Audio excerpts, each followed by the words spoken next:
MTN SME Hub. Link to growth. Link to success. Link to the ultimate resource for business advice and insights.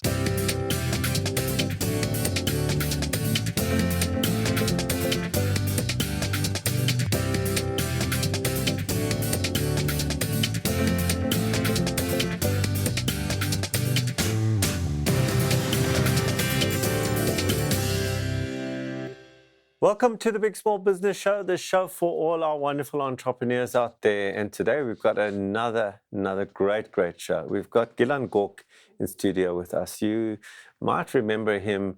He's been on the show many years ago. He is a mentalist. He's also the founder of the Influence Institute, and we're going to be talking a bit about that today. He's a best-selling author, and he's an international speaker. Welcome back to the Big Small Business Show. It's great to be back after all these years.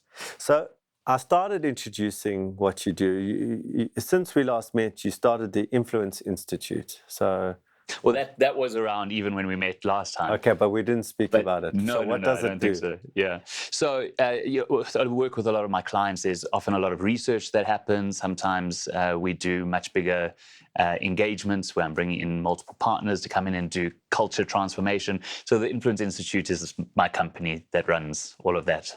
So who or would your clients be trying to influence? Well, it depends who you're talking to. Leadership is influence. Right. Sales is influence. Marketing is influence. Okay. So what's the context? Okay. Yeah. So you work in all those contexts. Primarily leadership. Primarily leadership. Yeah. Okay. So today we're talking about two things. We're talking about a concept called fixed mindset and growth mindset. So can you explain the difference between the two?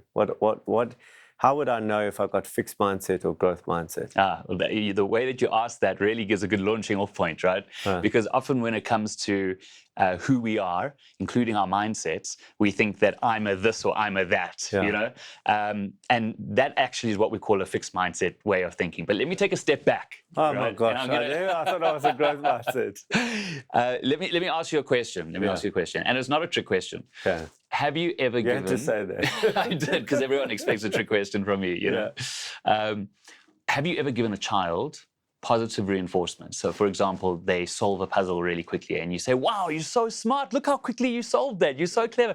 You've done something like that, right? Yeah. We all have. And why do you do that? To positively reinforce them so that they do that again.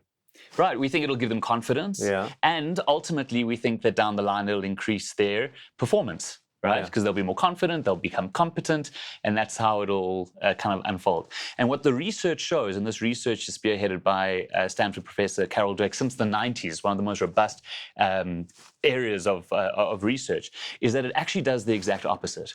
Now, because of the time that we have here today, I'm going to give kind of the crash course in why. So are you saying that I need to be a terrible father? This is what a lot of parents come up to me and they say, oh my gosh, I realize what I've done. Let me give you the explanation here. Right. When we say to a child, wow, you solved that puzzle so quickly, or you solved that problem so quickly, you're so smart, or they scribble something, you're like, wow, it's an elephant, and you put it on it's amazing, you're so creative. And you put on all of these things, so talented, you're so smart, you're so creative. These are what we call identity labels. What lands up happening is, this is what a child hears. So let's just stick on intellect, smarts, just for the sake of this, but it applies to talent, creativity, and even character, who we are. What a child hears when we say, you did that so quickly, you did that perfectly first time, you're so smart, is they hear, if I can't do something like this quickly or perfectly first time, if this doesn't feel easy, then maybe that means that I'm not smart. Yes. So a relationship develops between effort. Yes. So if I don't have to put in any effort, it's validation that I'm smart. Yes.